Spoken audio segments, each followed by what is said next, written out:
Nuestra organización Movilización, Justicia y Democracia agradece al Centro Universitario de Idiomas que nos proporcione desinteresadamente el uso de sus instalaciones.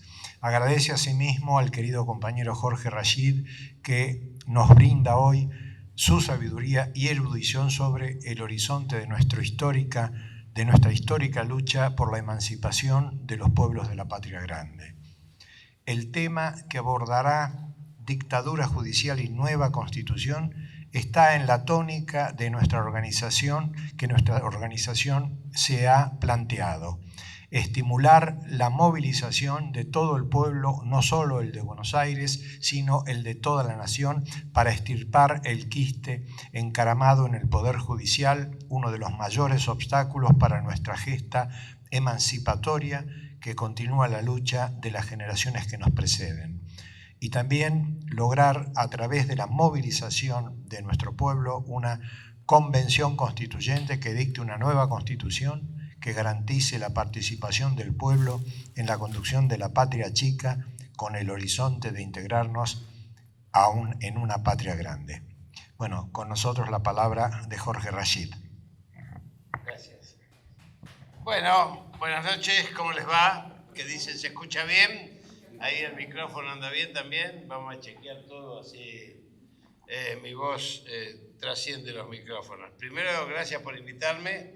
Yo no sabía si cuando me hablaba Osvaldo estaba loco o qué, porque me dice, te vamos a invitar a que nos hable de dos temas, la dictadura de la Corte o la dictadura judicial y la nueva Constitución. Y yo le dije, bueno, no, pero no tengas problema porque nosotros somos de filosofía. Ah, peor todavía, yo no soy ni filósofo, ni historiador, ni constitucionalista, pero sí un militante político que trata de jugar, digamos, los conceptos y las ideas que voy recibiendo de todos los pueblos que recorro y trato de hacer una síntesis de eso. Y además de haber trabajado y seguir trabajando con Zaffaroni, con Marcesat, con Cholvis, con Garrigós y con un grupo grande que teníamos, porque si hay algo que está claro es que las constituciones no son herramientas de los abogados, eso claro. Tampoco son herramientas de los filósofos, ni por supuesto de los médicos, pero sí son herramientas de los pueblos. Y es ahí donde creo que nosotros tenemos que hacer hincapié cuando abordamos estos temas. Yo la verdad es que no sabía si empezar y dar vuelta al tema, porque en realidad la dictadura judicial es un síntoma, lo llevo a mi terreno médico, sí. Es una fiebre prolongada que tiene una etiología, para seguir con la medicina, que lo podríamos llamar colonización. Es la colonización que no solamente en la Argentina y en el resto de América Latina es cultural, sino que es económica y financiera, y desgraciadamente en las últimas 5 décadas con más fuerza es institucional, es decir, es una colonización que ha arrasado los niveles del Estado, poniéndolo al servicio de las minorías del privilegio. Obviamente yo he aprendido con Zaffaroni, con ellos y con todos ellos, y con Cholvis, con Marcesat, que el constitucionalismo es en realidad una herramienta moderna de 2 siglos, no tiene demasiada historia el constitucionalismo. Pero sí tiene historia el ordenamiento de los pueblos. Y ahí me parece donde uno tiene que entender, para llegar a las constituciones, que en definitiva fueron una forma de dar respuesta institucional a una demanda tardía de lo que es el capitalismo en su etapa incipiente de ordenamiento. Y esto lo dice Sampay con mucha claridad, ¿no? Pero la etapa anterior, los miles de años anteriores, todos tuvieron ordenamiento en los pueblos. No se llamaron constituciones, pero eran, es decir, el Código Ur, el Código Hammurabi, ¿no es cierto? Estamos hablando de 21 siglos antes de Cristo, casi nada, ¿no? Por ejemplo, el Código Hammurabi planteaba una cuestión que hoy debería tener, que no la tiene en plena vigencia, que toda persona es inocente hasta que se demuestre lo contrario. Esto lo planteaba el Código Hammurabi. Yo cuando me voy enterando de esas cosas me ponen muy, muy contento porque, bueno, primero que nos hacen descender del ombliguismo de ese que tenemos de negar la finitud y pensar que nosotros somos el centro de la historia, digamos, ¿no? Pero por otro lado, cómo se fueron dando las luchas de los pueblos. Es muy interesante cuáles fueron los ordenamientos que fueron consiguiendo los pueblos justamente a través de sus luchas y a través de sus reglamentos, de sus códigos. Y yo que doy mucho en las universidades seguridad social, cuando les comento los ejes de la seguridad social, ¿había un ordenamiento en las tribus de la seguridad social? Claro que lo había. Porque la gente, nadie se pregunta en la historia, no hay ningún libro de historia que pregunte, ¿qué pasaba con las mujeres y los chicos de los miles de muertos que tenían en las batallas de aquella época? Es decir, si quieren, arrancamos de los griegos, pero no importa, digamos, podemos arrancar de miles de años antes. ¿Qué pasaba con esa gente? En la seguridad social lo tenemos estudiado. Las tribus tenían un comportamiento solidario, absolutamente solidario, donde el muerto en combate, su familia era atendida por el resto de la tribu. El resto de la tribu atendía a su familia hasta que los chicos crecían y se podían hacer cargo. Crecían 12, 11, 13 años y podían hacerse cargo de la hacienda o de la siembra. Esto daba sustento a la familia, esto le permitía hacerlo. Pero hubo ordenamientos sociales superiores en Egipto, digamos, y esto tiene que ver con las constituciones, por eso lo doy como marco referencial. En Egipto, por ejemplo, los trabajadores que hicieron las pirámides no eran esclavos. Todo el mundo piensa que eran esclavos de los egipcios. La verdad que los egipcios tenían más un comportamiento social que un comportamiento absolutamente imperial. Por ahí eran monárquicos, déspotas, todo lo que muestra la historia, pero su expansión estaba limitada a su geografía, y los trabajadores que trabajaban sobre el Nilo en las cosechas, después iban en la época invernal a trabajar en las pirámides. Y están grabados los nombres, Y tenían medicinas tan adelantadas como las que tenemos hoy, hasta sabían el origen de la vida, tenían probetas, tenían separadores, tenían bisturí, hacían craneotomía. Entonces lo primero que tenemos que reflexionar es que cada civilización aplasta conocimiento. Esto destruye conocimientos previos, lo cual no quiere decir que esos conocimientos tengan que ser perimidos. Hoy estamos rescatando justamente las medicinas ancestrales, de las cuales han hecho fortunas todas las farmacéuticas. ¿Por qué les digo esto? Porque en realidad el capitalismo es producto de aquellos personajes que dijeron tierra y otros que dijeron barco. ¿Sí? 5 siglos de visión atlántica de la vida y de una filosofía colonizadora, donde el que dijo tierra tuvo que dominar, esclavizar, matar a los que dijeron barco.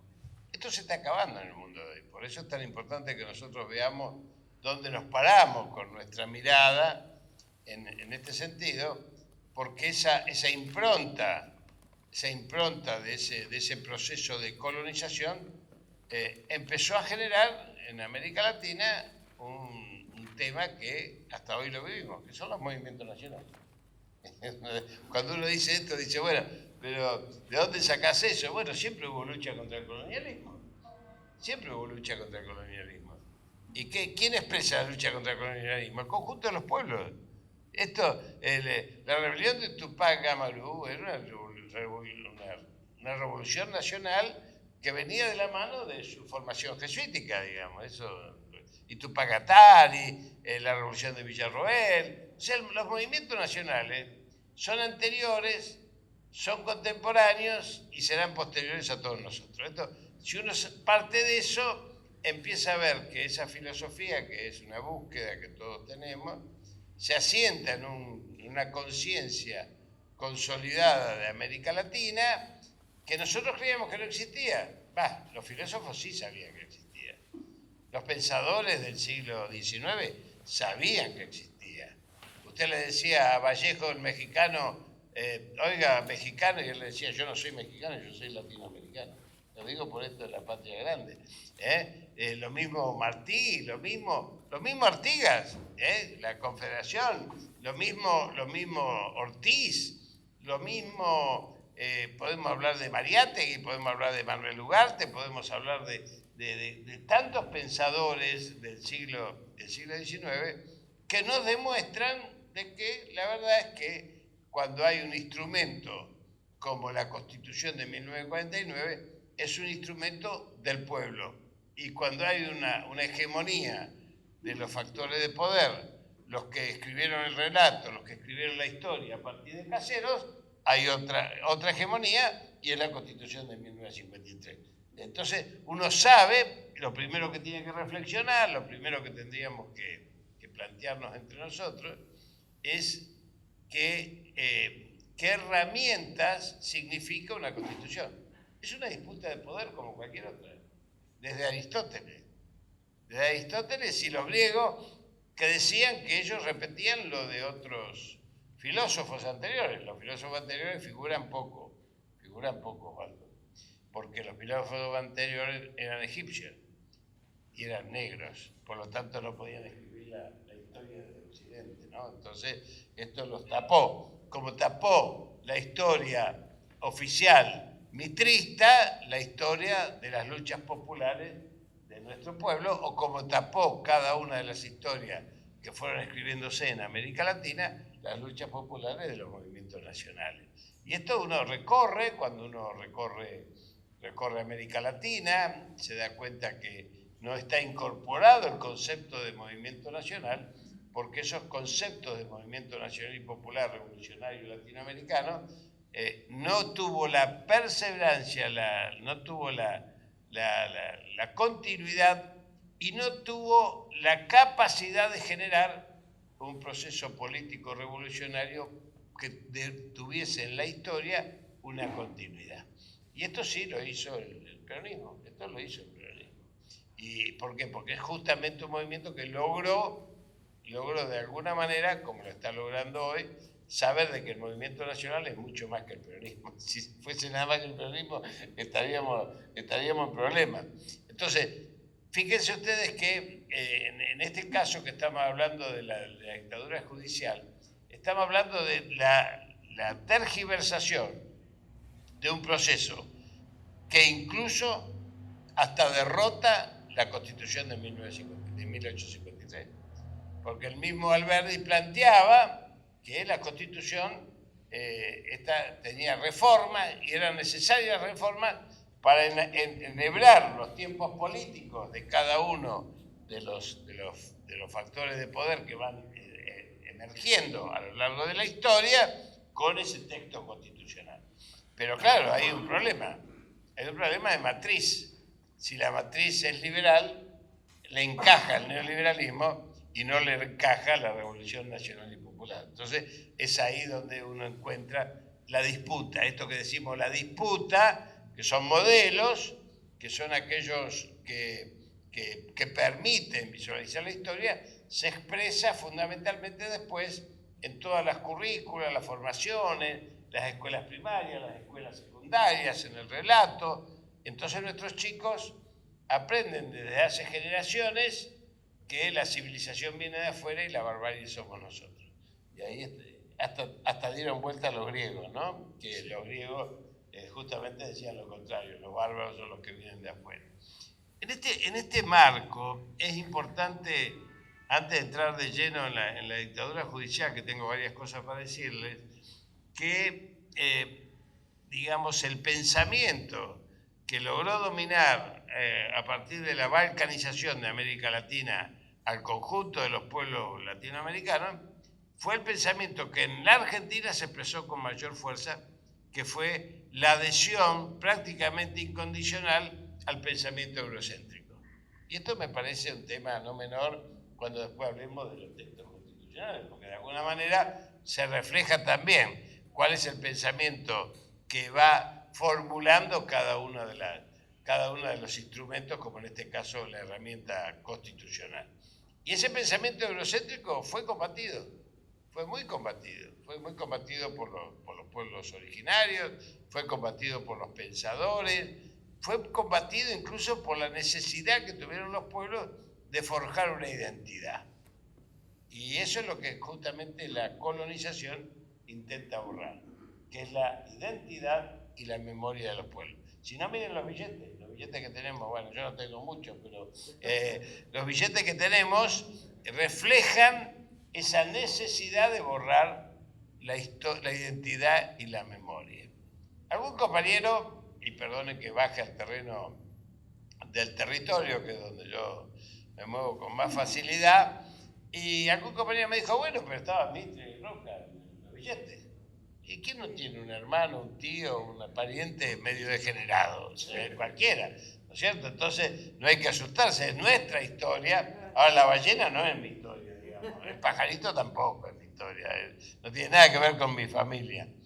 Pero este pensamiento que pudo ser consolidado de identidad y de memoria tiene que ver con la concepción de patria. Y a mí me parece que esto es muy importante porque después figura en algunos textos, constitucionales, como en el 49, a través de la soberanía. ¿Y patria qué es? Patria es padre enterrado. Bueno, el padre enterrado no dice nada, no es ir al cementerio. Padre enterrado es la transmisión oral, familiar y social de la formulación de las subjetividades, perdón si hay algún psicólogo, yo soy cirujano, de los 8 primeros años de vida, donde la identidad se sella prácticamente de forma indeleble. Y eso es muy importante, porque algunos filósofos hablan del sincretismo, de esa forjación de identidad y memoria, el sincretismo de las subjetividades de los pueblos originarios, los negros, los zambos, los mulatos, ¿no es cierto?, los libertos, los inmigrantes y los criollos. Eso es la identidad. ¿Cómo se da? Con una síntesis. Bueno, hay un filósofo cubano, Ortiz, muy poco conocido, que dice otra cosa, dice, no es síntesis, es transculturización. Transculturización.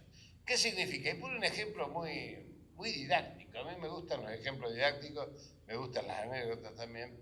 Y dice, una madre y un padre tienen un hijo. El hijo tiene los genes de ambos, pero no es ninguno de los dos, es otro ser, es una identidad propia.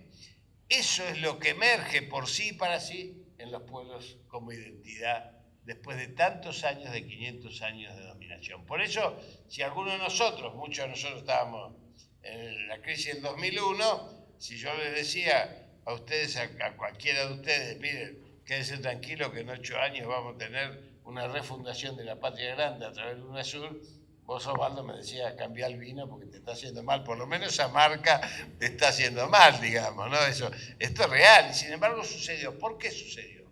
Por ese sello identitario. Existe.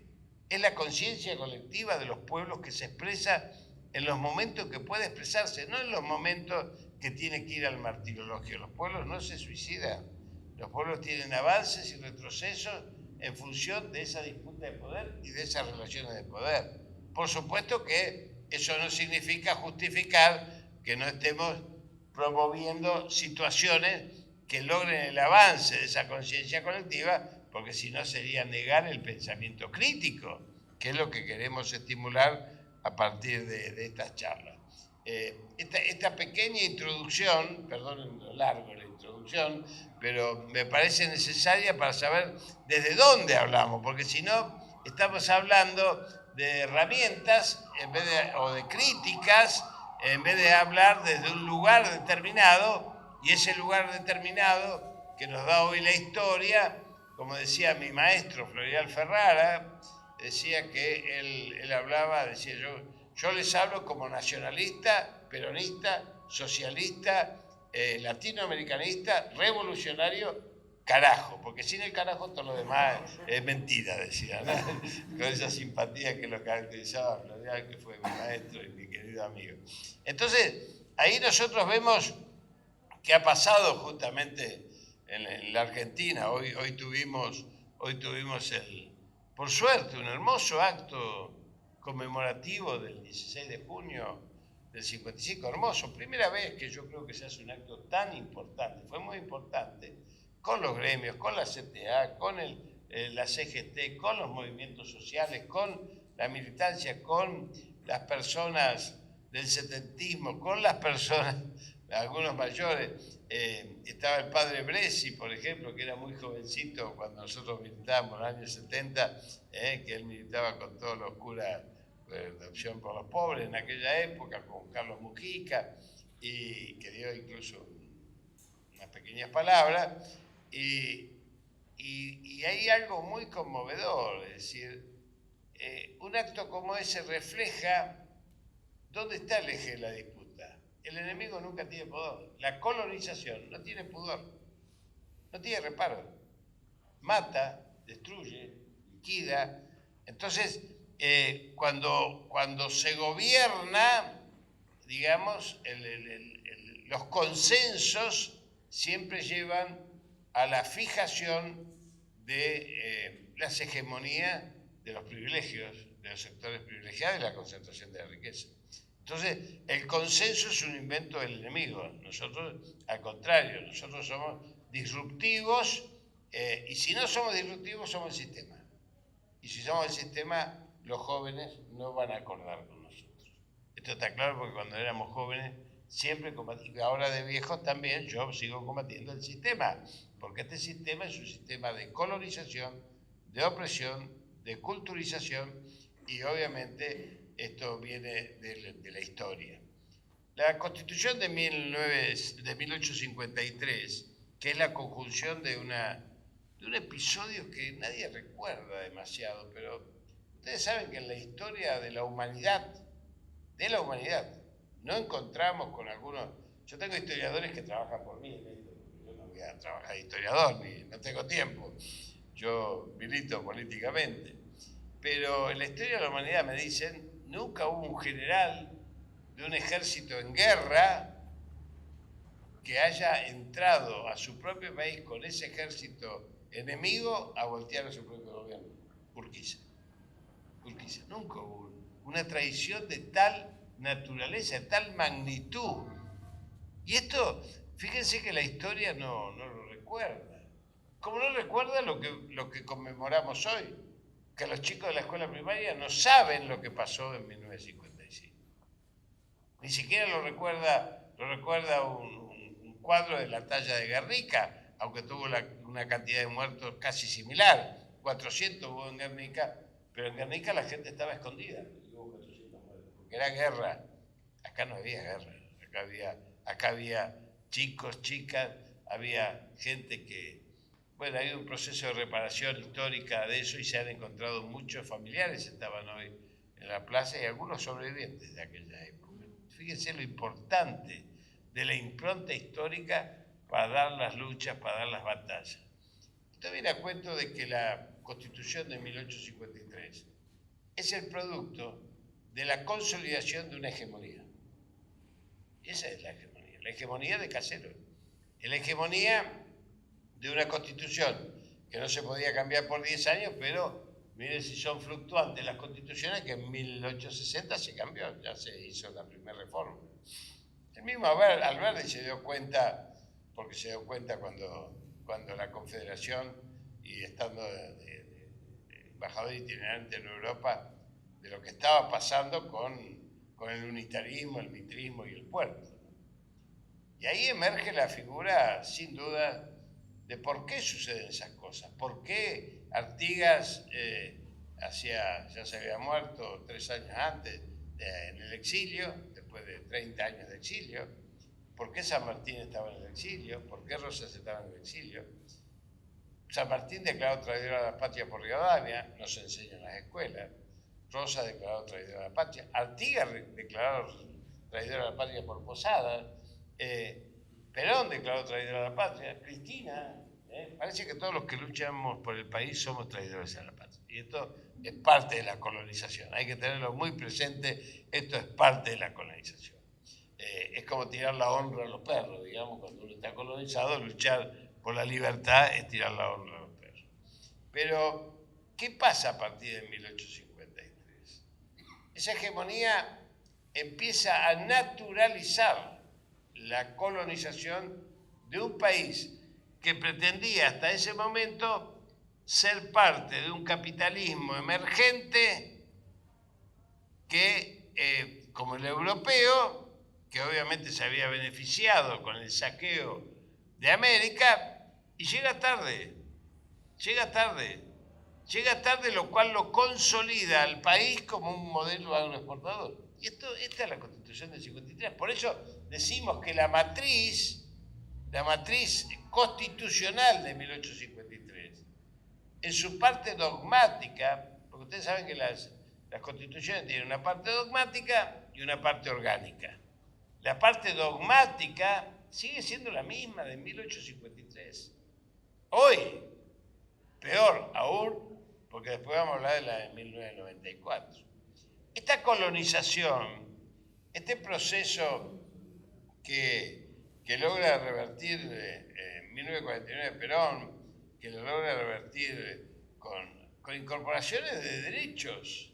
¿Por qué? Porque cambia el eje de la ecuación cuando dice esta Constitución tiene una parte dogmática de una nación económicamente libre, socialmente justa y políticamente soberana. Esto, al decir eso nomás le está dando un dogma, una impronta que no tiene, digamos, la Constitución de 1853, donde su parte iniciática en el preámbulo dice algo que para mí es espantoso pensando en la nueva Constitución, que es aquello de que el pueblo no gobierna ni delibera, sino a través de sus representantes.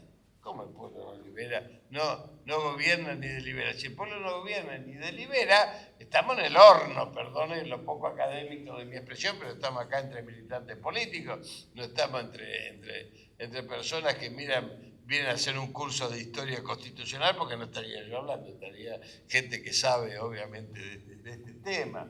Pero ese párrafo de la Constitución de 1953, el pueblo no gobierna ni delibera, sino a través de sus representantes, ya le pone una impronta que algunos llaman participativa. No es participativa.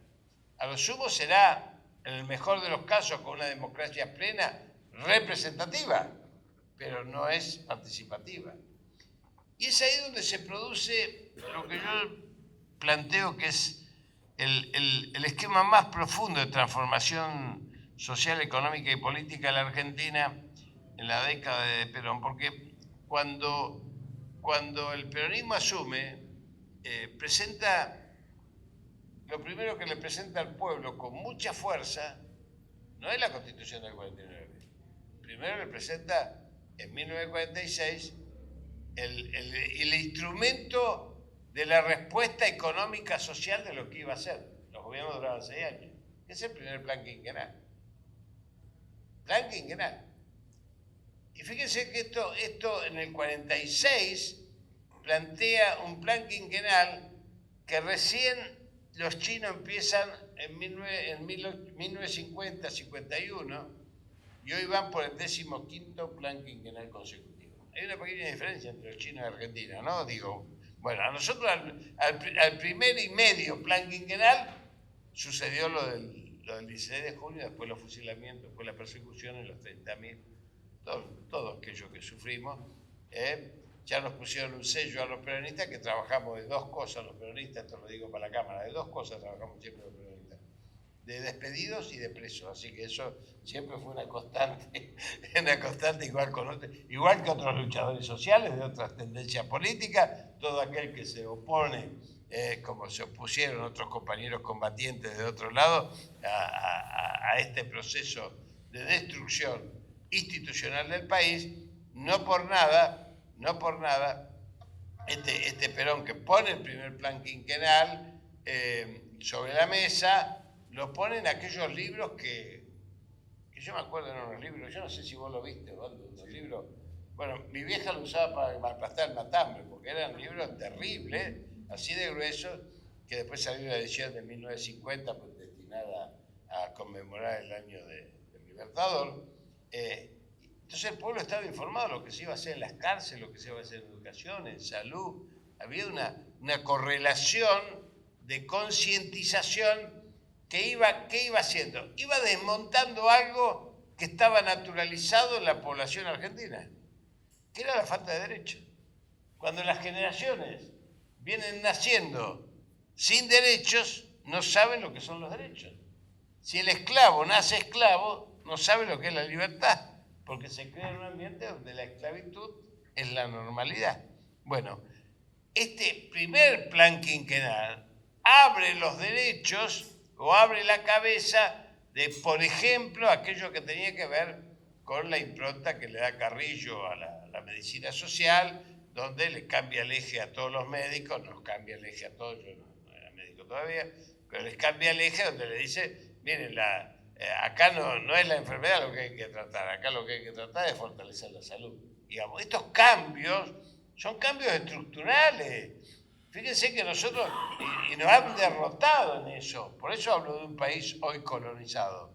Está absolutamente claro que el país ha sido colonizado cuando hoy el eje de la salud pasa por la atención de la enfermedad y no por la preservación de la salud. Pasa por la medicalización y no por el agua corriente y cloaca, ¿no es cierto? Pasa por la tecnología médica y no pasa por una calidad de vida digna o un salario acorde. Esto es cambiar los paradigmas. Y los paradigmas, que significa palabra de Dios, obviamente, los cambian los pueblos, con su protagonismo. Perón no era Perón, era Juan Domingo hasta el 17 de octubre. El que crea que Perón estudió para ser líder está totalmente... Ningún militante político estudia para ser líder, se compromete con el pueblo, y si el tiempo histórico, la circunstancia histórica, la vereda de la historia van chocando, se convierte en líder, como puede ser hoy Cristina, como gente que acumula poder a partir de un reconocimiento popular. Entonces, pero Perón se da cuenta que no alcanza con concientizar derechos. Hay que darle un marco político e institucional a los derechos. Y ahí surge la Constitución de 1940. Y ahí se arma el lío, diría el Papa Francisco. Ahí se arma el lío. ¿Por qué? Porque la disputa de poder es ahí donde se empieza a dar, justamente cuando lo político institucional irrumpe con temas que van desde la mujer hasta la incorporación de la mujer. Fue unos años antes, lo de la mujer fue en el año 46, 47. Pero fíjense ustedes qué interesante. En marzo del 49, que se instituye la Constitución, hacía solamente 3 meses que las Naciones Unidas habían sacado la Declaración Universal de los Derechos del Hombre. 3 meses nada más. 3 meses, solamente 3 meses. O sea que esa Constitución que habla de los derechos humanos viene 3 meses después de que el mundo saca la Declaración de los Derechos del Hombre y transforma aquello que venía de la Revolución Francesa, fraternidad, solidaridad, ¿no es cierto? Por supuesto para los franceses, no para las colonias que siguieron vigentes. Como todo el mundo sabe, hasta el año 1962 Argelia fue la última y algunas todavía quedan en el Caribe, así que no nos engañemos, ¿no es cierto? Un par quedan en el Caribe. Así que imagínense ustedes que esa declaración fue enterrada por la Constitución de 1949, donde declaran que los derechos humanos son lo que hoy llamamos servicios públicos. Es decir, el acceso pleno a la calidad de vida de los pueblos es un derecho humano esencial. Por eso nosotros no podemos renunciar a la vocación de que los servicios públicos vuelvan a ser estatales. Porque si son derechos humanos, no pueden estar en manos del lucro. Esto es esencial. Esto es prácticamente el ABC de la vida. Bueno, entonces Perón, ¿qué hace? Perón dice, esto es lo político. Y Sampaio, interpretando eso, Sampaio era un hombre de derechas, era un hombre del nacionalismo católico, no era un revolucionario al estilo Martí, no tenía una base marxista-leninista, ni era un teórico del socialismo, ni venía de la clase obrera, era un oligarca nacionalista, católico, pero interpreta el momento. Él interpreta el momento. y logra ese concepto central de que la parte dogmática de la revolución, como bien decía Aristóteles, de la Constitución, como bien decía Aristóteles, debe reflejar plenamente el momento y el tiempo histórico de las mayorías populares en cada etapa de la vida política de un país. Esto viene de Aristóteles, así que esto no era una novedad para él. Él incluso recurre a La Salle, que es un constitucionalista, que dice donde si las nuevas constituciones no reflejan cambios estructurales, porque no sirven para nada. Porque si no reflejan cambios, si solamente reflejan la parte orgánica, la modificación de la parte orgánica y no la parte dogmática, en realidad, dice La Salle, que parece que es anterior a un constitucionalista anterior, está diciendo que no hay modificación sustantiva, lo que se están haciendo son absolutamente, o en forma primitiva, cambios de la regla de juego. Pero Perón también, que se podría haber quedado ahí, ese mismo año convoca a lo que le daba el marco filosófico, ideológico del proceso económico-social y el proceso político-institucional. Les pido perdón a los que no son peronistas, pero yo tengo que hacer esto porque yo soy un poquito peronista, no mucho, pero tengo que hacer esto porque si no, no se entiende la supervivencia de 70 años del peronismo, porque si no entender esto, más allá que se esté de acuerdo o no esté de acuerdo de la falla, de los errores, de las miles de cuestiones, Perón irrumpe con este Congreso Internacional de Filosofía en Mendoza, donde acuden 100 filósofos del mundo, de Latinoamérica y del mundo, y los filósofos argentinos poco conocidos porque todos fueron enterrados. Se lee muy poco, decíamos hoy con la compañera, se lee muy poco. Astrada ha desaparecido. Rodolfo Kusch se empieza a rescatar ahora. De la Riega nadie lo conoce. El Kusch del estar situado no está profundizado acabadamente. El padre Castellani, con el cual yo no coincido mucho, pero era una búsqueda. Otros como Fermín Chávez mismo, que enarbola una bandera maravillosa que habrá que llevar a la futura Constitución, que es la epistemología de la periferia. ¿Periféricos de qué somos?, se pregunta Fermín. Fermín fue compañero mío en la Universidad de Lomas de Zamora durante muchos años, y yo íbamos juntos en el coche, así que yo aprendí más filosofía en el coche, yendo y viniendo de la facultad. Yo iba a dar ciencias sociales también, él daba obviamente historia, en ese año 96, en pleno combate contra el neoliberalismo, y yo aprendí mucho de Fermín porque íbamos y veníamos en el coche juntos. Así que esta pequeña historia también, viste, ¿no? Y Florial estaba vivo, y Florial me exigía que yo lea filosofía, y me decía que lea filosofía porque dice no puede haber acción política si no hay contenido filosófico. Acción política sin contenido filosófico. Es una acción absolutamente militante, táctica, no tiene estrategia. La filosofía es el que da el marco estratégico a la lucha política. Y un día no quiso discutir conmigo y me dijo, vos no podés discutir conmigo. Ya éramos amigos. Yo le dije, ¿por qué no podés discutir con vos, Florial? Porque no leíste Baruch de Spinoza. Y me mató. Y yo no había leído Baruch de Spinoza. Y yo fui, me compré Política y Ética, y en un mes me tragué Baruch de Spinoza completo, como si tomaba la sopa. Y después le fui y le dije, bueno, ahora ya podés discutir conmigo. ¿Por qué me decís eso? Ni se había olvidado lo que había dicho, pero me empujaba permanentemente a ese tipo de cuestiones. Pero fíjense que en ese Congreso de Filosofía de Mendoza, yo siempre ando como ¿alguno de ustedes fue al sur en la veranada? ¿Vio cómo andan las ovejas cuando van para los pastos altos que se deshielan? Algunas ovejas van por la banquina izquierda, otras por la banquina, otras por el... Las únicas ovejas que le muerden los talones son los que saltan la alambrada. Ahí sí, los perros van y le muerden los garrones para que vuelvan. Entonces yo siempre me desvío, pero vuelvo generalmente a la ruta que está indicada. Y en ese Congreso de Filosofía, Perón dice una frase que a mí siempre me conmovió. la única manera de derrotar al sistema demoliberal burgués,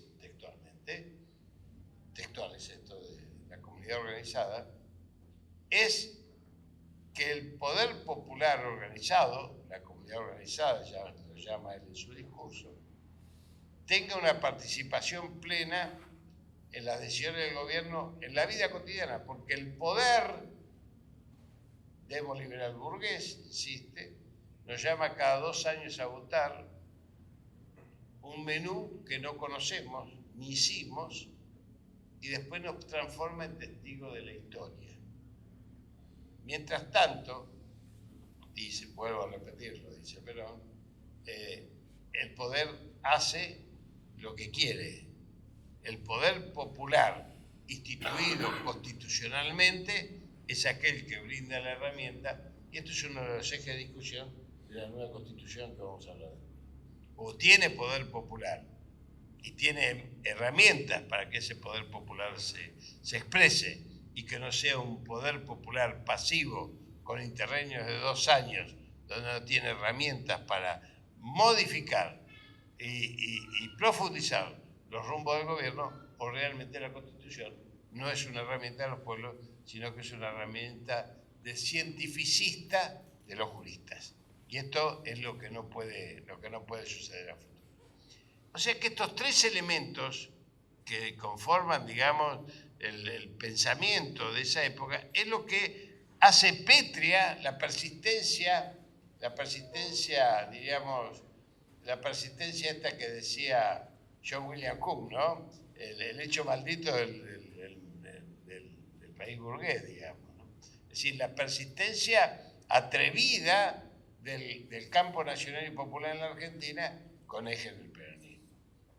Por eso yo siempre digo, el Perón presidente, el Perón trabajador, eso no tiene ninguna importancia. Hay un Perón filosófico, llámenlo como quiera, que permite establecer una construcción del pensamiento que nos lleva a esa Constitución de 1949 y derrota la Constitución de 1950.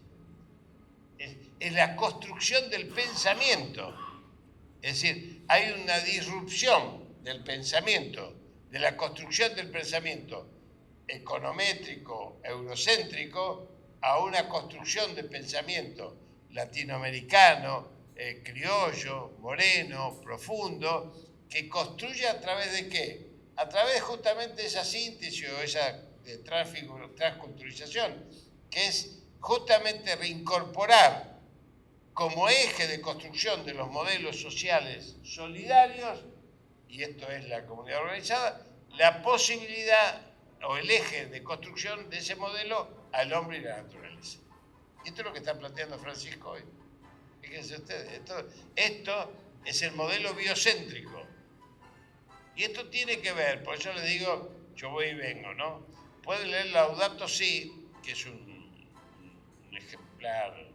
ejemplo claro de una mirada transformadora por fuera de los cánones de construcción del pensamiento capitalista, y es absolutamente coincidente con el discurso de 1972 a Copenhague que hace Juan Domingo Perón en el Congreso del Ambiente, el primer Congreso del Ambiente que se hace en esa época. Y fíjense cómo el capitalismo va destruyendo justamente cualquier tipo de modelo biocéntrico, tanto es así que quienes lo proponemos en el ámbito mundial somos llamados populistas, terroristas y cosas por el estilo, porque nos oponemos a un capitalismo voraz, financiero. Entonces, esta Constitución del 49 es una Constitución que refleja algo que dicen los autores y que se puede visualizar en la práctica, que hay una Constitución real antes que una Constitución escrita. Es decir, hay una Constitución real, claro. Cuando las luchas de los pueblos logran cierta hegemonía, se puede ir a una Constitución escrita. Ahora, si esa lucha de los pueblos está colonizada y está en retroceso, ir a una nueva Constitución sería consolidar la Constitución, como nos pasó en 1994, que retrotrae los avances de de la Constitución vigente de 1949, que fue derogada por decreto en 1957, y que indudablemente esa Constitución, absolutamente falaz, responde a las nuevas circunstancias históricas que plantea la Revolución Fusiladora. Revolución Fusiladora que se da en un momento pleno de superación de la crisis del año 52, de la crisis de la sequía, pero claro, había sucedido algo en el año 51 que muy pocos recuerdan, que es el hecho del rechazo pleno a la incorporación de la Argentina al Fondo Monetario Internacional, a los acuerdos de Bretton Woods, porque era una herramienta del capitalismo, así la definía Perón, que iba a impedir el desarrollo de los pueblos, porque no es una herramienta económica, justamente la definió ya como una herramienta de sometimiento de las soberanías nacionales a ese proceso de endeudamiento. Esto entonces va marcando la contraofensiva del colonialismo, en este caso Estados Unidos, donde indudablemente Perón no quiere participar en la guerra de Corea, no quiere... ¿Y esto qué hace Presbich apenas llega a la revolución? Incorpora a la Argentina al Fondo Monetario Internacional. Y hoy Presbich está considerado un economista de avanzada casi heterodoxo. Dice que es bueno, ¿no? Pero lo primero que hace es encadenar la Argentina a un proceso de endeudamiento creciente que ya sabemos a dónde llevó, salvo en los procesos nacionales y populares que lograron desendeudar la Argentina. Pero esto demuestra que el objetivo de derogar por decreto la Constitución de 1949 es porque significaba una herramienta importante de muro de contención a una Argentina colonizada. Y esto es lo más importante para visualizar. Después pueden invitarlo a Arcesada, a Zaffaroni, a Chorri, y te voy a explicar con mucha mayor precisión. Pero la parte dogmática que logra revivir de 1953, incluso nos otorgan, para tratar de que no haya demasiado conflicto social, hay un artículo 14 bis de la Constitución Nacional, incluso del 94, que dice que todo argentino tiene derecho a la salud, a la educación, los trabajadores tienen derecho a participar en las ganancias de las empresas. El artículo, sí, claro, lo dice. Así que, letra muerta. Pero era casi un mordisquito, diría Discépolo, ¿no? Un mordisquito para poder tener el conflicto social absolutamente controlado. O sea que, por algo, la primera reflexión entonces, por algo, uno de los objetivos de las dictaduras que durante 18 años y las proscripciones que durante 18 años limitaron o ocultaron el movimiento nacional y popular en la Argentina, uno de los motivos centrales fue derogar la Constitución de 1949, lo cual le da una gran jerarquía. Esto implica que hay que leer esta Constitución, hay que repasarla, y tiene, ¿por qué se llama una Constitución social? Porque es el primer marco constitucional que incorpora derechos. ¿Qué quiere decir que incorpora derechos? Derechos taxativos. Son derechos determinativos, no hay derechos indicativos. Por ejemplo, indicativo sería propendrá al bien común. Eso no tiene ningún significado. Ahora, cuando hablan los derechos del trabajador, le dicen cuáles son los derechos del trabajador. Y los derechos del trabajador, de los 17 derechos de trabajo, creo que son 17, solamente 2 son económicos. Solamente 2. El Consejo del Salario Mínimo Vital y Móvil y las paritarias. Todos los demás son condiciones de vida, condiciones de trabajo, condiciones de vacaciones, condiciones de derechos de los trabajadores. Y esto hace de que justamente la concepción filosófica de la comunidad organizada, de las organizaciones libres del pueblo, sea obviamente una cuestión que nunca el enemigo el enemigo colonizador logró dominar. Por eso cuando se apropian del poder, o llegan al poder, o golpean el poder, o lo ganan por elecciones, lo primero que hacen es intentar que la reforma laboral. Nunca atacan otros, siempre atacan la reforma laboral. Como bien dicen los chinos, acá me desvío un poquito a la banquina, después vuelvo al asfalto, al camino. Zhou Enlai y Xi Jinping, después de la muerte de Mao en China, se plantearon en un congreso, no sé, ahora van por el 28º Congreso del Partido Comunista de China, donde se expresan todas las tendencias, la derecha, la izquierda, son 10.500 congresales, digo, para que tengamos idea.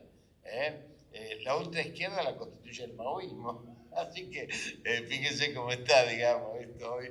Es muy interesante. Les recomiendo un libro que se llama El pájaro en la jaula, donde relata todo el proceso económico y social desde el 49 en adelante, desde que triunfa Mao, ¿no?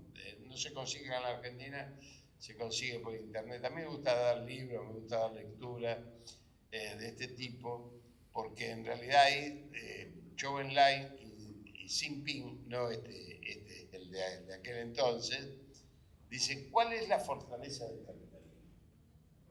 La plusvalía, coincide. Bueno, si esa es la fortaleza del capitalismo, vamos a robársela.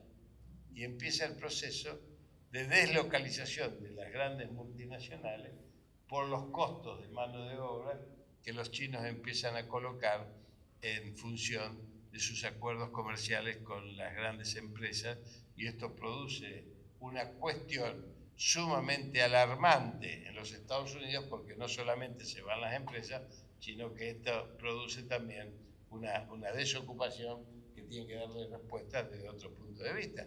Entonces, este proceso se inicia hace 40 años, se inicia, que cuando lo reconoce Nixon es cuando abre dice, China existe. Ahí nos enteramos que China existía, porque hasta ese momento existía Taiwán, digamos, nada más. La embajada en la Argentina era taiwanesa, no era China. Así que recién en el año 70 es cuando se reconoce a la China continental, y bueno, y Taiwán deja de pertenecer incluso a Naciones Unidas por esta decisión política del Occidente, el plan occidental y cristiano. Yo siempre digo, tan occidental como Japón y tan cristiano como Israel, digamos, ¿no? ¿Viste? Que es muy, lo cual implica que es una construcción política imperial absolutamente fuera de toda forma geográfica. Ahora, esta situación de colonización que impone ese proceso que llega a la última dictadura cívico-militar y a los 30.000 desaparecidos, eso es la consecuencia directa de un proceso de colonización institucional que lleva hoy a esta dictadura judicial. ¿Por qué? Porque en realidad la degradación judicial se da de varias formas. Se da, por un lado, por aquello que tiene que ver con el consenso de Washington, donde la democracia solamente es tal si se adapta, si toma como referencia, eje referencial del ordenamiento social al mercado. Si no, no es democracia. Por eso el combate a todos los procesos heterodoxos económicos, lo que llama populismo. Es decir, la distribución de la riqueza obviamente es absolutamente contraria a la teoría del derrame. Como las constituciones y lo judicial es justamente, lo judicial es la herramienta de las constituciones para poder generar calidad de vida y derechos, si eso está colonizado, obviamente esto disminuye la calidad institucional de los países. Por eso, en un momento determinado de esta democracia incipiente del 83, el pacto espurio del Pacto de Olivos entre Menem y Alfonsín lleva a un nuevo marco constitucional, que no solamente intenta borrar la historia, porque consolida la idea, definitivamente llamando una constituyente, de que la Constitución del 49 ya no existe más.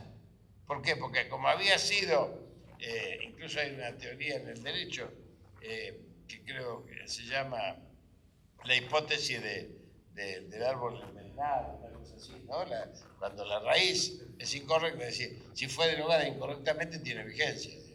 Bueno, para evitar esta vigencia de la Constitución del 49, se hace este pacto espurio de la Constitución de 1994, que yo tuve el placer de ver. Yo vivía en Neuquén, viví muchos años en Neuquén, en ese momento no vivía en Neuquén, pero viví muchísimos años, y la verdad es que el que me hizo conocer gran parte de los pueblos originarios fue don Jaime Nevares, y fue el único que tuvo la dignidad de renunciar a la constituyente antes que empezase, cuando conoció las condiciones de limitación que le imponía esa constituyente a los constituyentes actuales. Entonces ahí se retiró, renunció y se volvió a Neuquén.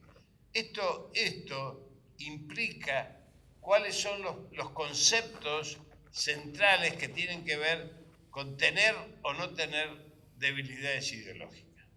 Uno no puede aceptar pasos intermedios que retrotraigan la situación, fundamentalmente la dogmática a 1853, y que sean, como en el caso de la Constitución de 1994, la expresión más clara ya no del consenso de Washington, sino la expresión más clara de la fragmentación del país, de la municipalización, no de la descentralización, de la regionalización y la probable pérdida de autonomía en el país. Esto es un claro ejemplo de esa Constitución que algunos dicen, no, pero es moderna. ¿Por qué es moderna?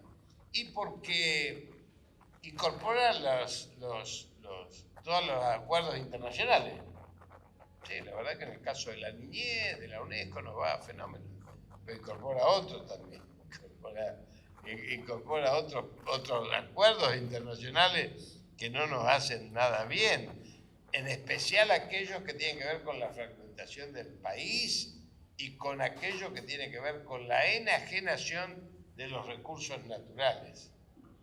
Y acá quiero detenerme un poquito más en ese viejo filósofo, como yo llamo a Perón, cuando nos deja 60 días antes de morir un documento que se llama Modelo Argentino para un Proyecto Nacional, donde dice 4 cosas que yo creo que tienen mucho que ver si imaginamos, hoy empezamos a imaginar una nueva Constitución. Dice 4 cosas centrales. La dice el 1 de mayo de 1974 al inaugurar las sesiones ordinarias que se inauguraban en mayo en aquella época. Nosotros decíamos que no llegaba agua al tanque, no lo creíamos, al viejo, sobre todo cuando nos hablaba del agua dulce. Fíjense lo que pasa hoy con el agua dulce. Esto lo dijo hace 46 años. Dijo, los estados-nación van a ser muy débiles a futuro ante el avance del imperialismo. Y solamente los bloques continentales o los países continentales discutirán en la mesa de la política internacional. 46 años. Y además nos dijo en ese mensaje, que fue cuando nosotros jóvenes y responsables nos reímos. La Argentina es el país de los alimentos, el agua dulce y los recursos naturales, minerales y fósiles. Y el imperialismo vendrá por ellos con nosotros o sin nosotros y dependerá de la capacidad de los argentinos para defenderlo. Esto hace 46 años. Entonces, cuando uno ve la Constitución de 1994, ve la enajenación de los recursos naturales, porque al provincializarlo estamos prácticamente regionalizando el país en una posible excisión que tiene que ver con el diseño estratégico de la OTAN en el Atlántico Sur. Sería largo para hablar, de esto yo hablo de geopolítica durante muchas horas, y la verdad que tiene que ver con la secesión de la Patagonia Austral, que yo ya saben que estuve haciendo travesuras por ahí, así que esto no es una cuestión con algún personaje en particular, sino la punta del iceberg de un proceso que, como en Yugoslavia, nos puede llegar a ocasionar la fragmentación del país. Hoy Yugoslavia, que era un país, hoy son 6 países, y esto lo hizo la OTAN justamente para tratar de evitar el equilibrio que Yugoslavia le ponía al eje alemán-francés en la Unión Europea. Esto es parte de la realidad, pero hay que estudiar, hay que informarse, hay que estar. La Constitución del 94 irrumpe como una expresión del G7, que es el gobierno global, que nadie votó, yo por lo menos no lo voté, digamos, el G7. El G7, que son los países más...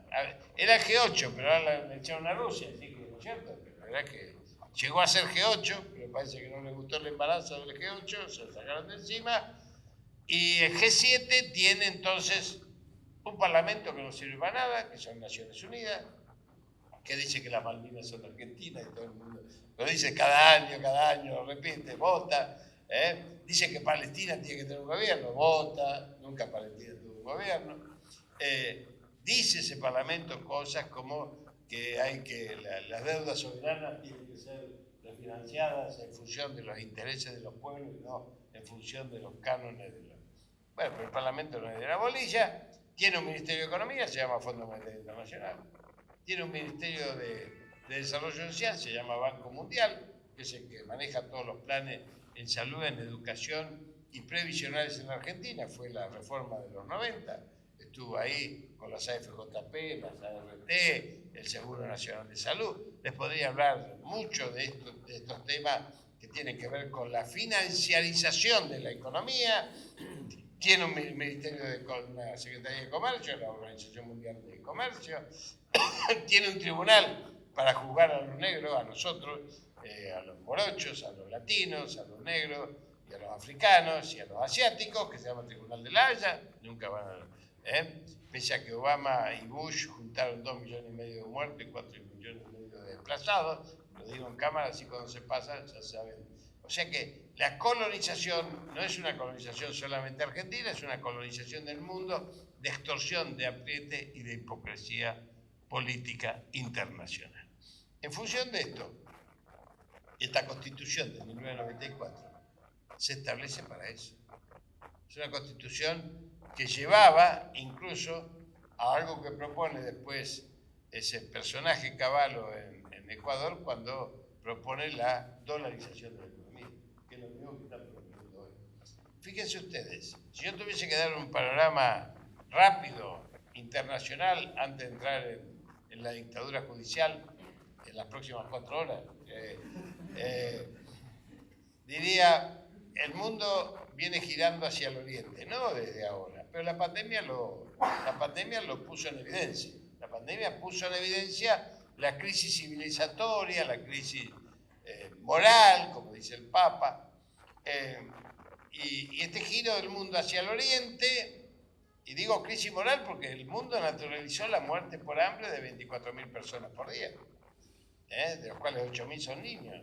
Desde hace 10 años mueren, mientras nosotros estamos acá, siguen muriendo 24.000 personas por día. Nunca se declaró una pandemia del hambre porque sería discutir la redistribución de la riqueza. Sería imposible para ellos, no para nosotros. Nosotros podríamos. Pero esa crisis moral, que lleva también a la crisis del capitalismo y a la financiarización, porque la financiarización tiene 2 ejes: los fondos buitre supranacionales que arrasan soberanía y los medios hegemónicos comprados por esos fondos buitre y las patentes de los medicamentos comprados por esos fondos buitre, y podríamos seguir como el fondo BlackRock del dueño de Pfizer, el que pone el CEO, el que tiene la bolilla negra, que tiene 1.700 empresas. Entonces estamos en un mundo diferente, estamos en un mundo difícil, por decirlo de alguna manera. Ese mundo que gira hacia el oriente porque viene disputándose entre el mundo unipolar y el mundo multipolar, y viene también discutiendo la hegemonía del complejo militar industrial farmacéutico y Wall Street del mundo unipolar en el complejo financiero continental frente al complejo financiero internacional europeo que manejan la banca Rothschild, Soros y Stiglitz. Digo, no se asusten. Esto pasa, está pasando mientras nosotros charlamos acá. Esta disputa que está puesto a Rusia en conflicto con la OTAN y Estados Unidos, que se desarrolla como siempre en un tercer país, que es Ucrania, todas las guerras de los imperios se desarrollan en terceros países, esto indudablemente lleva a que el dólar hoy sea una moneda que ha caído en el comercio internacional. Hace 12 años era casi el 92% del comercio internacional, hoy apenas al año el 50%, y todos los mercados a futuro se hacen en monedas locales. Por eso, en América Latina, todos los economistas ortodoxos piden la dolarización de la economía para que nosotros sostengamos esa moneda en decadencia. Esto está pasando, esto está sustentado, esto es parte de la realidad que nosotros tenemos que enfrentar, porque es parte de esa colonización que se expresa en los mecanismos institucionales. Tanto es así que esa colonización hace que nuestra Corte Suprema de Justicia haya prácticamente realizado un acto de traición a la patria al asociarse al diseño estratégico del Departamento de Justicia de los Estados Unidos con el lawfare. El lawfare, que es un diseño para América Latina, que ha perseguido a Correa, que ha perseguido a la gente de Venezuela, que ahora está persiguiendo a Nicaragua, que lo ha perseguido a Lula, que lo ha perseguido a Lugo, lo ha perseguido a Cristina Fernández de Kirchner. Es una de las herramientas que tiene el imperio, en esto que decía del modelo argentino para un proyecto nacional hace 46 años. Una de las herramientas es esa. Entonces, la instrumentación de la Corte Suprema de Justicia, que no es ni Corte, ni es Suprema, ni es de Justicia, ¿sí? Fíjense que es el resabio más monárquico que existe en la democracia. Viven en un palacio y se llama la Corte, así que imagínate, y su señoría, el Supremo. Esto, la verdad que suena poco siglo XXI, ¿no? Más allá que haya una reina que cumple 90 y pico de años y hace 70 que está en el poder. Pero bueno, esto es un problema de ellos. El nuestro es la Corte esta, que deberá dejar de ser una Corte para transformarse en la Corte de una quebrada, vivía el tango. Pero esta misma Corte expresa, no solo en el lawfare, su mecanismo de injusticia y de construcción de colonialismo, sino que lo expresa, por ejemplo, amparando, aunque no llegó a la Corte, pero se sienten amparados los jueces de primera y segunda instancia, como en el caso de Vicentín. En el caso de Vicentín, un juez que se opone a que el Estado recupere 500 millones o 300 millones de dólares y se opone a que 1.400 productores cobren y a declarar la quiebra de Vicentín, y después 3 años después o 2 años y pico después, esos están ahora presos por estafadores, es un juez que obviamente tuvo alguna alegría en aquel momento, digamos. Y esto fue amparado. Pero eso no sería nada, porque esto, más allá de que Vicentín para nosotros significaba una empresa testigo de precios y un buen eje del control del comercio exterior frente a Cargill y a todas las demás, a Continental y a todas las demás exportadoras, indudablemente hoy este es el terreno de disputa, porque también vence los contratos 30añales de los puertos del Paraná, que es lo que estamos peleando con los mismos compañeros con los que fuimos a la Patagonia. Pero la Corte hizo algo peor todavía. Le prohibió a todos los argentinos tener a Internet como servicio público. Derogó el decreto de Internet como servicio público.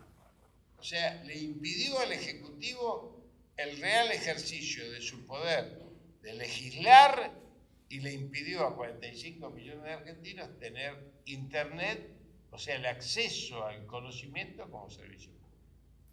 Justamente porque son hombres de Clarín, en su presidencia en ese momento Rosenkrantz, así que esto hay que decirlo contra la letra, es un mamarracho empleado de Mañeto que está puesto en la Corte por estos personajes. pero también le impidió al Senado ejercer su función. Impidió que una decisión del Senado de volver 2 jueces a sus curiles naturales, es decir, a sus juzgados naturales, que habían sido trasladados por una decisión discrecional del gobierno anterior, no pudiese efectivizarse, lo cual amputó las decisiones soberanas de otro poder de la República. Antes con el Ejecutivo, ahora con el Legislativo. Pero eso tampoco bastó, porque después derogó, sin llamar siquiera a expertos, un DNU de cuidado de vida en plena pandemia. Estos 4 canallas que no iban a trabajar por miedo al virus, mandaron al espacio público, donde sí estaba el virus, a 16 millones de personas con la presencialidad en las escuelas, lo cual originó una muerte de 42.000 argentinos en 3 meses, cuando en un año habíamos tenido 56.000 muertos. Esta es la Corte. Por eso yo me atrevo a decir canallas, corruptos y criminales. Esta es la Corte, es la dictadura de la Corte que le impide cualquier acción al Ejecutivo y que además está propiciando un golpe de Estado antes que se amplíe. Esta es la realidad de la Corte. Esta es la realidad. Hay un sector de la política que no es de la política, no son adversarios políticos, son enemigos, en este caso los nombro con nombre y apellido, que son Macri y Bullrich, que están muy preocupados por la ampliación de la Corte, porque pueden llegar a sufrir las consecuencias. Con una justicia que funcione como tal, pueden llegar a sufrir las consecuencias.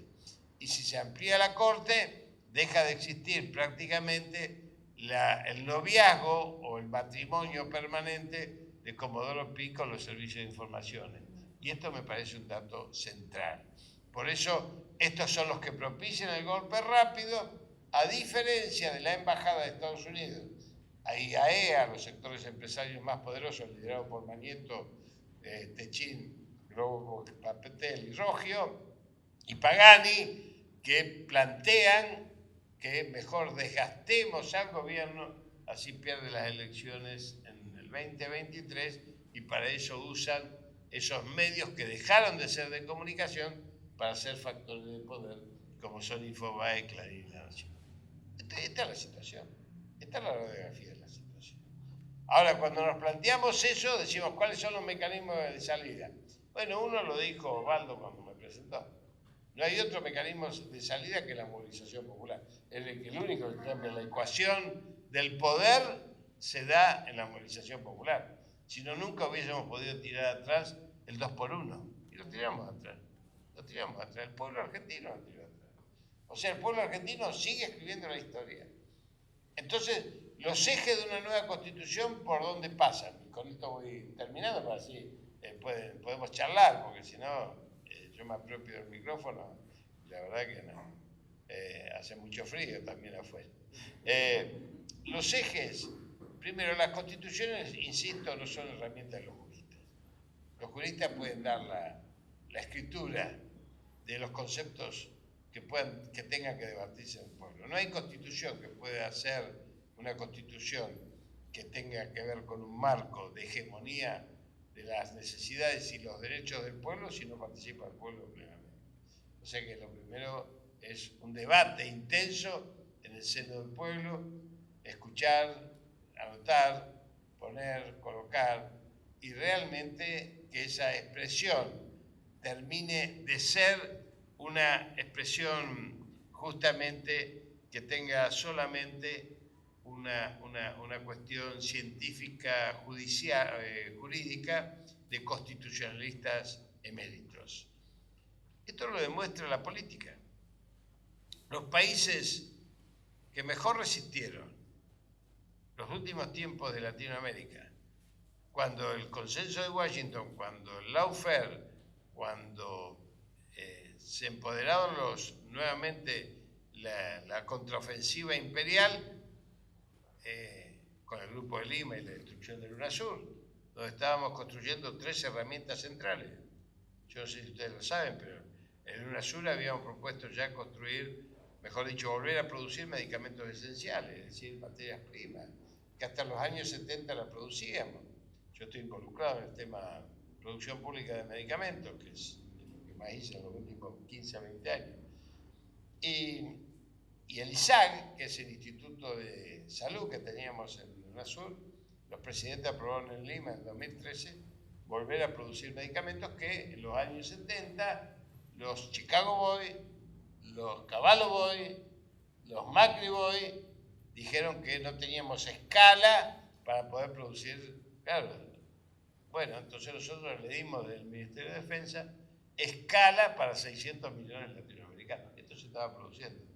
Pero además se estaba construyendo el Banco del Sur, que era la herramienta económica soberana que iba a impedir la dependencia extorsiva del G7 ¿qué es lo que hizo China con el Banco Asiático de Infraestructura e Inversión, que es el que financia el mayor mercado mundial de libre comercio que se llama Organización de Cooperación de Shanghái?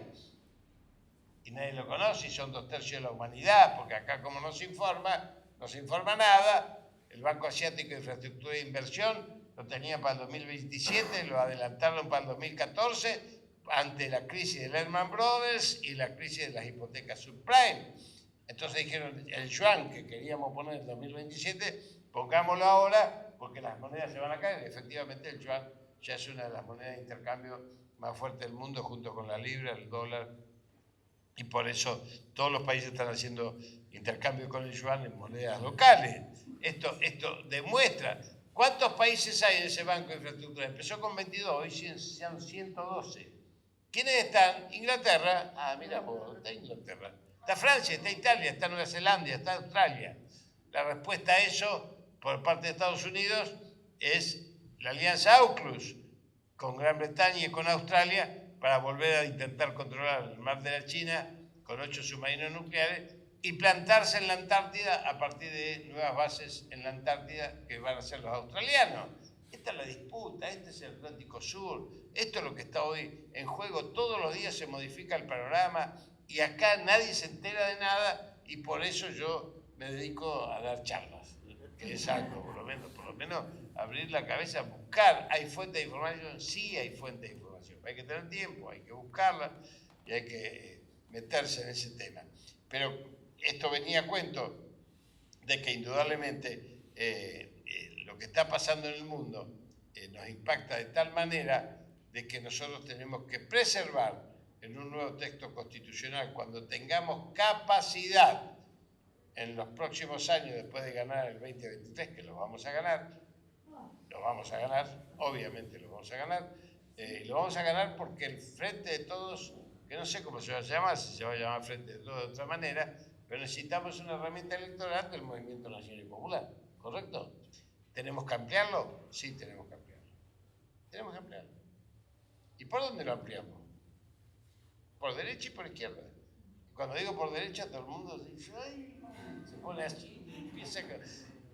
Pero si lo tenemos más adentro, ¿por qué no lo tenemos a la Braña? Acá, ¿cómo se llama? Claro, sí, es menos peligroso. ¿A quién?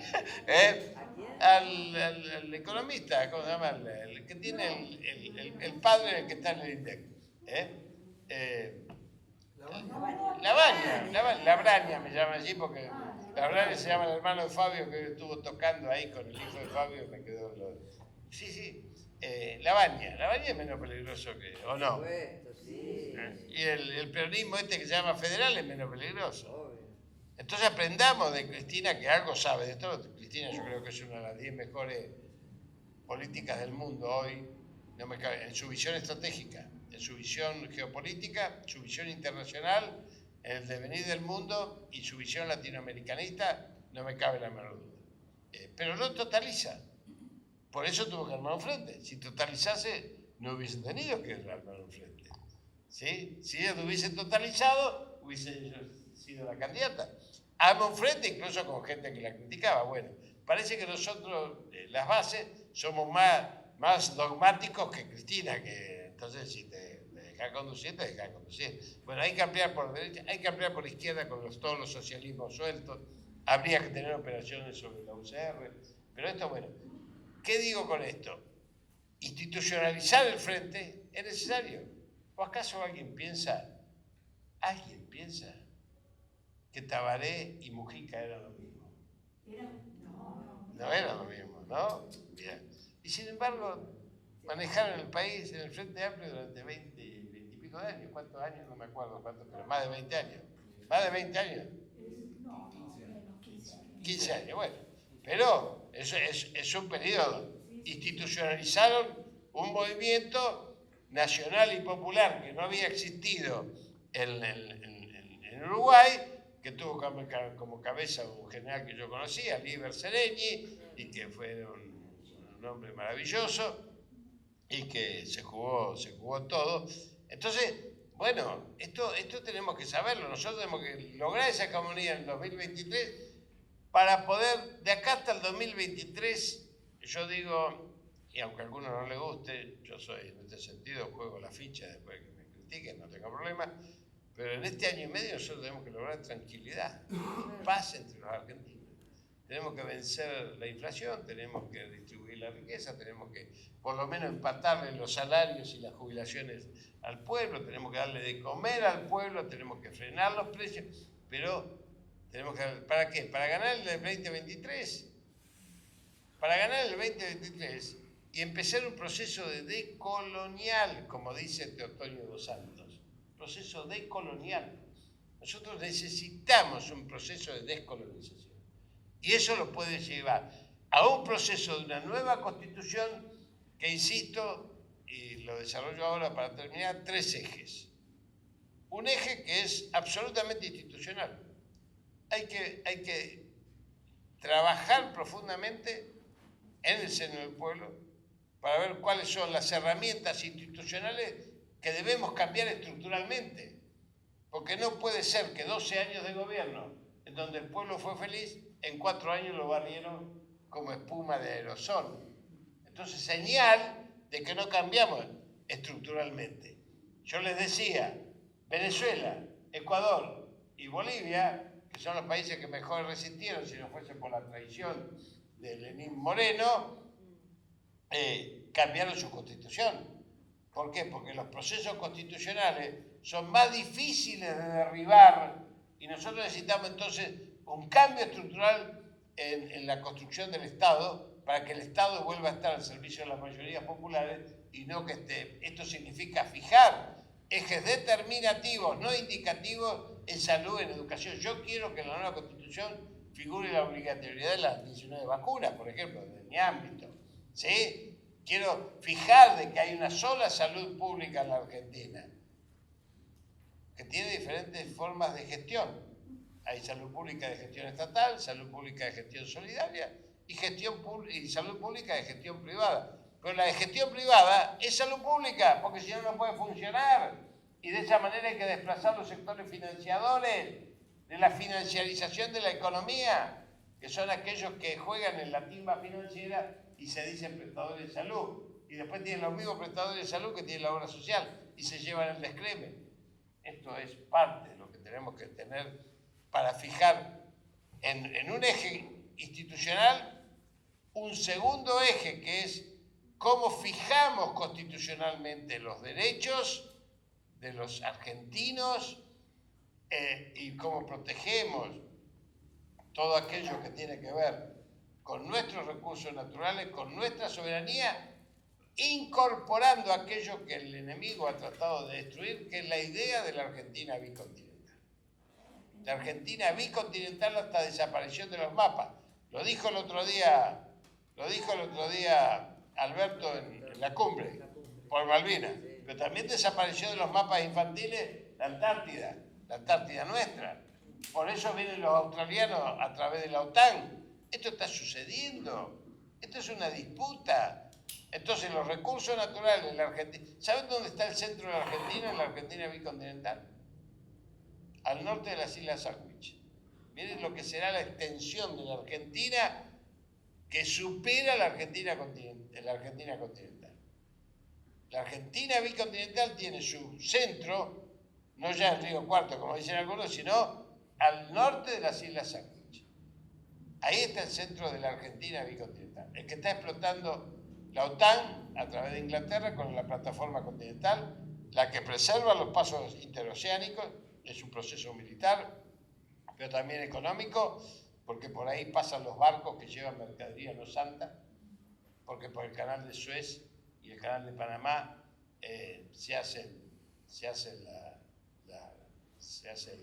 la cuestión de esa que radiografía lo que hay, los contenidos de la... ¿No es cierto? Entonces, todo eso, todo lo que... armas, drogas, todo eso pasa por los tres canales, Magallanes, Suez y Bicle, y el único continente no explotado, que es la Antártida, donde hay litio, donde hay petróleo, donde hay oro, pero tiene algo de lo que nos decía Perón, arriba, ¿qué tiene? Agua dulce. Agua dulce.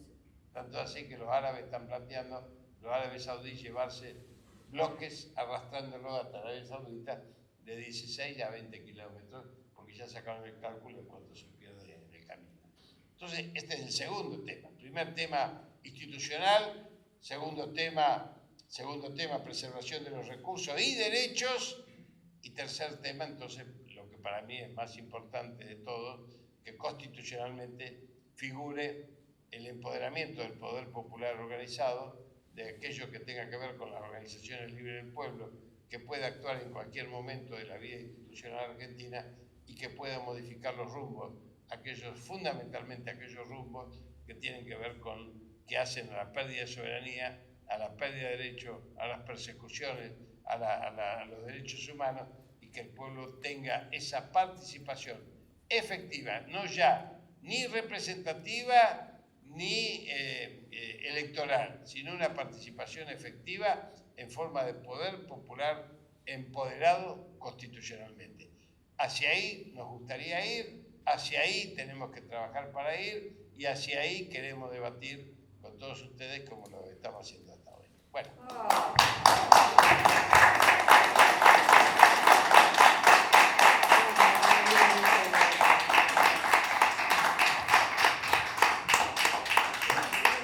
Nos queda un ratito porque el quiz cierra a las 9. Entonces aprovechemos los que quieran participar, preguntar, opinar. Hay un micrófono ahí que es inalámbrico para el que quiera. Hola. Bueno, cuando dijiste que ganamos en 2023, me parece excelente. Yo tengo realmente dudas. Me parece que debería... ¿Más lejos? Ahí está. Me parece que debería ser... no sé si apoyo, ojalá sea, pero con una inflación del 6-5% mensual, creo que va a ser casi un imposible ante los 45 millones de habitantes. Creo que el 30% que estamos de este lado, vamos, o 35%, vamos con los ojos cerrados a votar. Y más sabiendo lo que ya vociferan desde el otro lado. Ya amenazaron con que si vuelven a ser gobierno, van de entrada con reforma tributaria, eso sabés lo que significa, chau bienes personales, o sea, los que más tienen dejan de pagar, reforma laboral, lo que significaría para los trabajadores que nos olvidemos del aguinaldo, que nos olvidemos de las indemnizaciones, y hasta creo que lo llevarían a un modelo americano, norteamericano, de chau vacaciones pagas, ¿no? Creo que apuntan a eso. Y también la reforma jubilatoria. Hablaron de un año de congelar las jubilaciones, y creo que de arranque, que si en España o en Alemania se jubilan a los 67 años los hombres, creo que llevarían a 3 años más los hombres, 3 años más las mujeres, o sea, y todas las demás calamidades que nos pueden esperar con la derecha, con esta gente. Pero creo que el panorama es muy difícil, porque tanto Pagani con Arcor, tanto Mañeto, tanto Roca, toda esta gente, vos lo dijiste, está haciendo su trabajo, está esmerilando el gobierno y son formadores de precios. ¿Cómo hacemos para frenar la inflación? ¿Cómo hacemos con eso? Porque nos están desgastando por donde más le duele a la gente y sabemos que la gente vota con el bolsillo. Bien, la verdad es que yo me niego a la Argentina de la resignación. No vamos a perder, vamos a ganar, vamos a construir la victoria, pero para eso hay que despojarse de justamente lo que el enemigo nos inculcó en los últimos 50 años, que es la fragmentación. Derrotar los dogmatismos y derrotar el individualismo sectorial incluso. Entonces, para eso yo tengo, digamos, yo no soy nadie, pero venimos, esto de la institucionalización. Fíjense ustedes que el frente electoral del 19 lo armó Cristina en una oficina. En una oficina, el Instituto de Patria. Ahí lo armó. Esto no puede suceder, porque en realidad institucionalizar el frente significa que esté el movimiento obrero, que estén los movimientos sociales, que estén las agrupaciones políticas, que estén las agrupaciones de derechos humanos, discutamos 40, no discutamos, yo no voy a estar, pero 40, 50, 60 personas que le den una mirada más amplia hoy a lo que es el conflicto social que vos estás marcando, estimulado por el enemigo, porque yo te diría, cuando los compañeros vienen y me dicen, pero fíjate el hambre que hay en la Argentina, yo recorro la Argentina, y yo le dije, bueno, la pregunta que sigue es, sí, si hay tanto hambre, ¿por qué no hay saqueos? ¿Por qué no hay saqueos? Esta es una pregunta ingenua, pero no hay saqueos porque hay un dispositivo que ha desplegado el gobierno, y te voy a dar un solo dato, que no se conoce, porque una de las fallas que tiene este gobierno nuestro gobierno cree que con publicidad lo arregla. No, la publicidad es una cosa, la comunicación es otra. La comunicación es militante. Pero en provincia de Buenos Aires, donde yo estoy, que soy asesor de Axel en temas médicos, y en otros temas también porque es amigo, pero en la época pandémica, el despliegue sanitario nomás, sanitario, nuestros promotores sanitarios visitaban las casas, pero no solamente para preguntar por la vacuna ni por los síntomas. Preguntaban por la IFE, preguntaban por la ATP, preguntaban por la escolaridad. ¿Sabes cuántas casas se visitaron en 2 años y medio? Casas, 5,5 millones. 5,5 millones de casas se visitaron. En la provincia de Buenos Aires. Pero esto sucedió en todas las provincias del país. En menor escala, en mayor escala, pero lo que digo es, nosotros deberíamos estar orgullosos de que somos el tercer país con más de 30 millones de habitantes en vacunación. Lo ha dicho la Organización Mundial de la Salud. Pero además te voy a decir algo para dar herramientas. Yo doy herramientas para el combate perpetuo, digamos. Nos dicen subdesarrollados, estos mamarrachos. Cada vez que habla alguno de estos estúpidos antipatria, nos dice subdesarrollado. Mira, nosotros manejamos el ciclo del uranio enriquecido. No tenemos la bomba porque a mí me gustaría tener la bomba en Plaza de Mayo, para mostrarla, ¿viste? No nos jodan que la tenemos. Le digo, pero bueno, lo digo en público, yo siempre lo digo en público. Ojalá tuviésemos una bomba.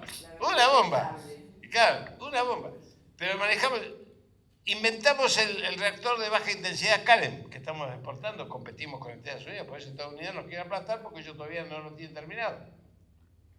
Fabricación nuestra. Tenemos radares triple D. Todo lo que hoy invade ya no son más los ejércitos, es todo por aire. Satélite, internet, drones, aviones, bombardeos, lo que sea, todo, misiles, todo viene por el aire. Radar triple D significa el mismo detalle que tenemos con una ecografía para el embarazo, para saber si es nena o nene. O sea que ese es el detalle aéreo que tenemos. Lo fabricamos acá. Fabricamos turbinas hidroeléctricas para terceros países, exportamos, gracias a que Néstor Kirchner salvó Pescarmona en Mendoza, la empresa IMPA, Pescarmona. Pero además tenemos 2 satélites hechos por nosotros dando vuelta. Si Estados Unidos nos corta, ¿qué dice la guerra híbrida de Estados Unidos? Y lo han dicho. Nuestras principales armas son YouTube, Twitter, Facebook y Google.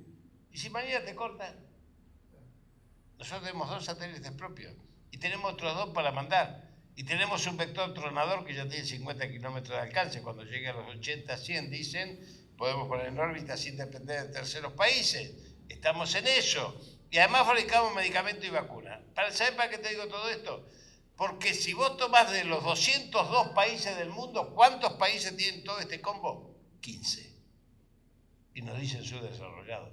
Nos quieren bajar el precio. Entonces a mí no me van a doblegar en la resignación estos delincuentes que hacen de las 3 herramientas periodísticas prácticamente rampas misilísticas para llevarnos a esto que plantea la guerra híbrida, que es actuar sobre las emociones, generar el sentimiento antigubernamentales, crear líderes sin historia, esto lo dicen, lo tienen escrito, y esto se llama revolución de los colores.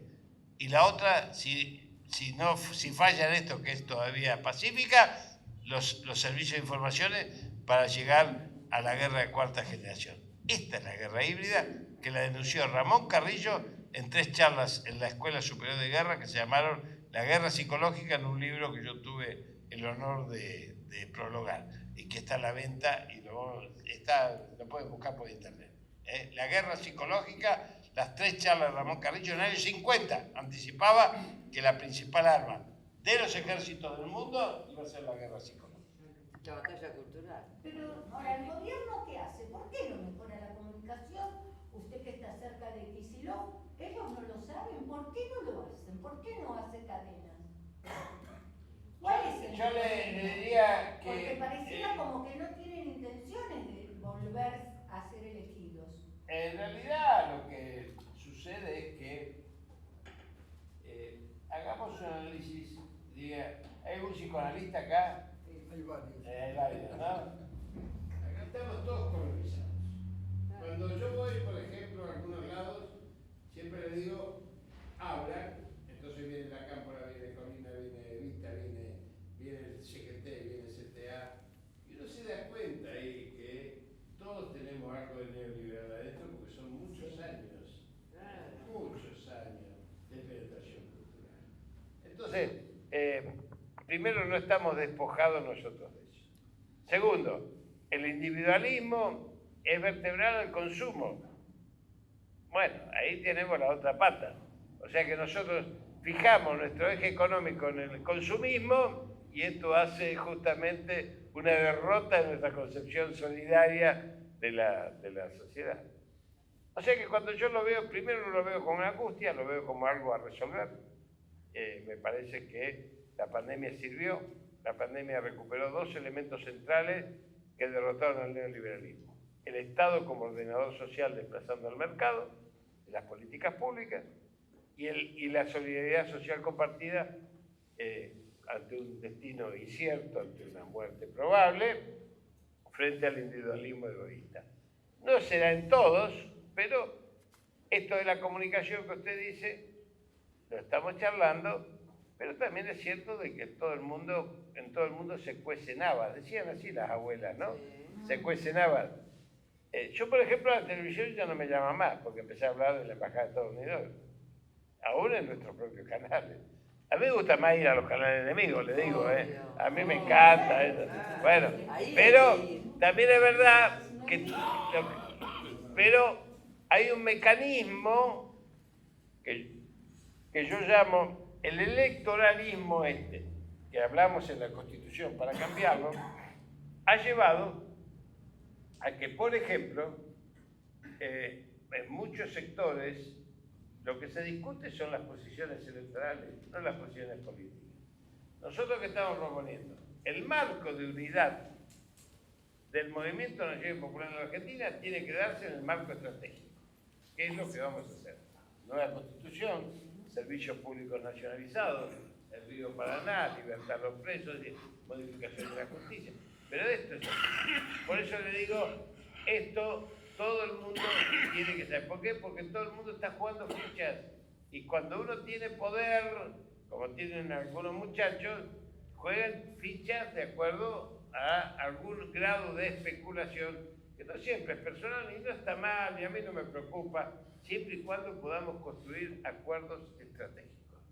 Pero para construir acuerdos estratégicos hay que ir a los medios a plantear los marcos estratégicos, porque tenemos la obligación de llenar las mochilas militantes de esperanza y de utopía y no de datos económicos, porque eso no nos lleva a ganar las elecciones.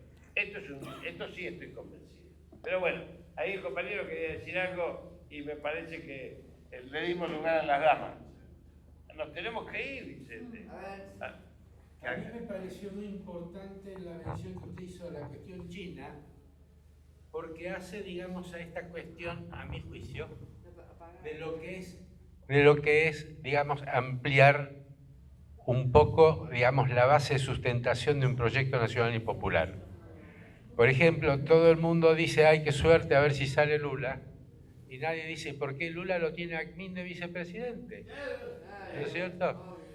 Entonces, esta cuestión, me interesaba ver también si podíamos sacar alguna conclusión de qué es lo que hicieron los chinos, que yo tengo entendido que se dieron cuenta que la revolución cultural no era el camino, sino que el camino era reintroducir, digamos, organizaciones, llamémosle empresariales, con el Estado participando activamente en ellos, como forma de ampliar la base de sustentación de algo que va más allá de la ideología, pero que además tiene que ver con la ideología.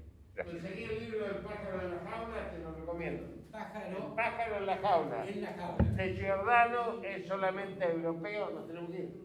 Nos tenemos que ir, allá hay una pregunta de la compañera final, ¿no? Le había pedido la palabra. Bueno, gracias. Muchas gracias a todos.